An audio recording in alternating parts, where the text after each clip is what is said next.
La loi stipulait que devait être enseignée dans les lycées, collèges et universités l'histoire de la traite négrière. Et on s'est renseigné. J'ai étudié ce sujet, mais pendant 2 semaines, alors que normalement, quand on étudie un sujet, ça s'étend sur plusieurs mois. Et ça a été très court, et on a l'impression que c'était un peu genre, parce que c'était obligatoire en fait. Et on n'a pas étudié l'esclavage, la traite négrière, c'était plutôt la colonisation, les conquêtes françaises et les bienfaits que ça a apporté. La loi doit être appliquée dans les écoles, les collèges et les lycées, puisque l'article 2 prévoit la modification des programmes scolaires. Ce qu'il faut savoir, c'est qu'en avril 2007, en toute discrétion, le précédent gouvernement avait supprimé des temps forts de l'enseignement primaire l'histoire de la traite négrière et de l'esclavage. Et dès que je l'ai su, j'ai saisi le ministre et j'ai fait des interventions publiques, de sorte que 2 semaines après, il y avait un engagement du ministre de l'Éducation nationale pour le rétablissement et le Conseil supérieur de l'éducation doit confirmer ce rétablissement à la mi-décembre 2007. J'ai eu l'impression qu'on voulait nous faire comprendre que la colonisation ou bien la présence française en Outre-mer fut positive en fin de compte. Dans le cours d'histoire, dans le cours de géographie, comment peut-on parler de Nantes, du Havre, de Bordeaux, sans parler d'esclavage? Que dans les cours de philosophie, quand on parle de Montaigne, quand on parle des philosophes des Lumières, si on parle des philosophes du début du 19e siècle, ces gens-là faisaient de la philosophie, mais étaient engagés aussi sur des problèmes concrets que le problème de l'esclavage. Donc, l'histoire, la géographie, la philo, la littérature, qu'on trouve un moyen de disperser ça pour que ça rentre vraiment dans le patrimoine national comme une chose négative, mais la chose négative a été lavée par l'abolition. Hélas, nous avons commencé à travailler avec le ministère en 2001 et en 2002. Il faut dire que lorsqu'en 2002, la majorité change, la nouvelle majorité va prendre la loi et la mettre dans un tiroir. Quoi qu'il fasse ou qu'il me dise, dans mes veines coule du sang mélangé. Parce qu'il y a longtemps, pendant la grande traversée,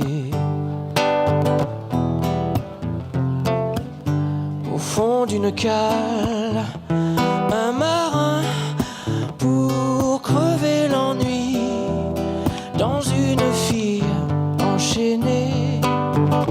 Un marin pour crever son ennui, dans une fille s'est soulagé. Dans une fille s'est soulagé. Everyone remember that I've been kidnapped is not a good feeling, of course. So yeah, normally, yeah, naturally less. And you know, since I know that my ancestors were kidnapped, then yeah, they should pay us for that.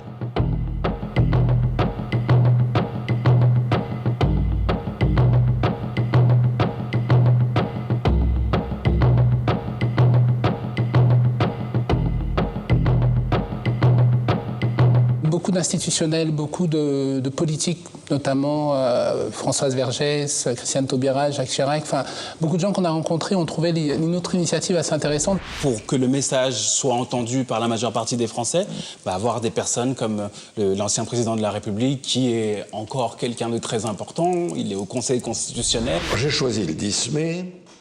Pourquoi? Simplement parce que ce jour-là, à l'initiative de Madame Taubira, députée, l'Assemblée nationale a voté à l'unanimité. Je vais mettre aux voix l'ensemble de la proposition de loi. Ceux qui sont avis d'adopter, veulent bien lever la main. Je vous remercie. Il ne peut pas y avoir ni avis contraire ni abstention, puisque tout le monde a levé la main. La proposition est adoptée à l'unanimité. Le vote de cette loi, c'est le couronnement d'un processus qui est très très long, qui avait déjà commencé un tout petit peu en 1948, lorsque on a célébré le centenaire de l'abolition de l'esclavage par la Deuxième République. Aimé Césaire, d'ailleurs, entre autres, avait écrit à cette occasion des textes extrêmement importants, et cette commémoration de 40 1948 est la chose qui a poussé Aimé Césaire à travailler sur Haïti et sur tout le courant de combats qui ont conduit à l'abolition de l'esclavage par les Haïtiens et par la Convention en 1794.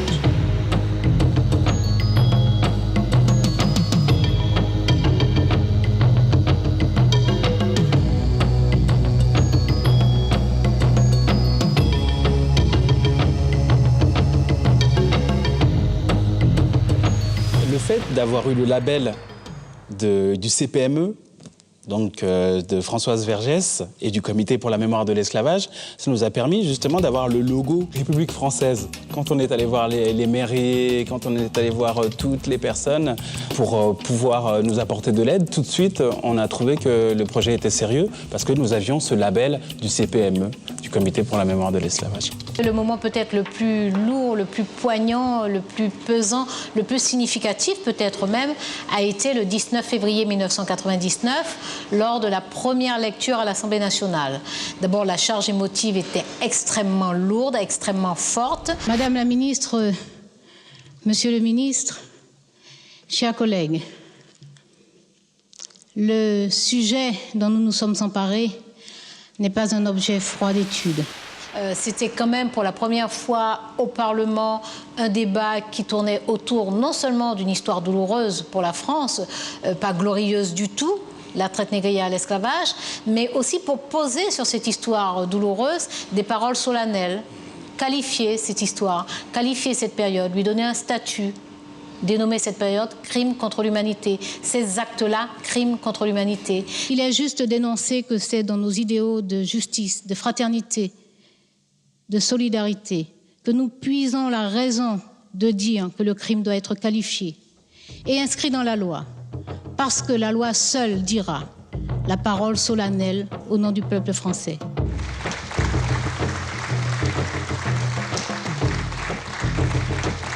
Vous êtes là, vous envolez, loin de la corruption, loin de la division, loin de l'hypocrisie.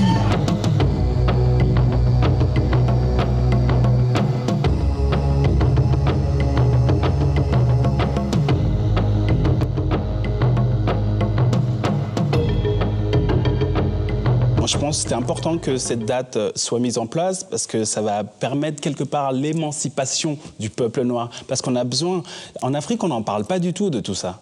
On n'en parle pas de l'esclavage. Moi, c'est une date qui est importante parce qu'elle nous permet, je dirais, nous, descendants, je dirais, de cette histoire, que ce soit les Antillais, les Africains, parce que moi, je suis du Cameroun. Donc, c'est une date qui est importante parce que ça me permet de commémorer également. Ça me permet réellement de rendre, je dirais, de me tourner vers l'histoire, de regarder réellement ce qui s'est passé. Et puis, pour ne pas seulement revendiquer, mais pour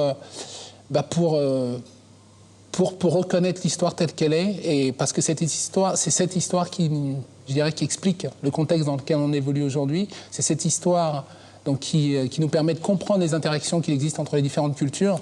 C'est pour ça que c'est important qu'il y ait cette date, parce qu'elle représente vraiment ce symbole, quoi.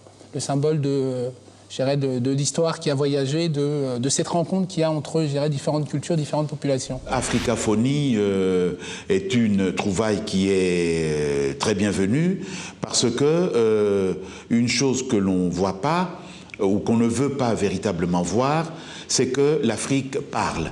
Ma négritude n'est pas une tête d'eau morte sur l'œil mort de la terre. Ma négritude n'est ni une tour, ni une cathédrale. Elle plonge dans la chair rouge du sol. Elle plonge dans la chair ardente du ciel. Elle troue l'accablement opaque de sa droite patience. Et y a pour le calcédra royal, tiède petit matin de vertu ancestrale.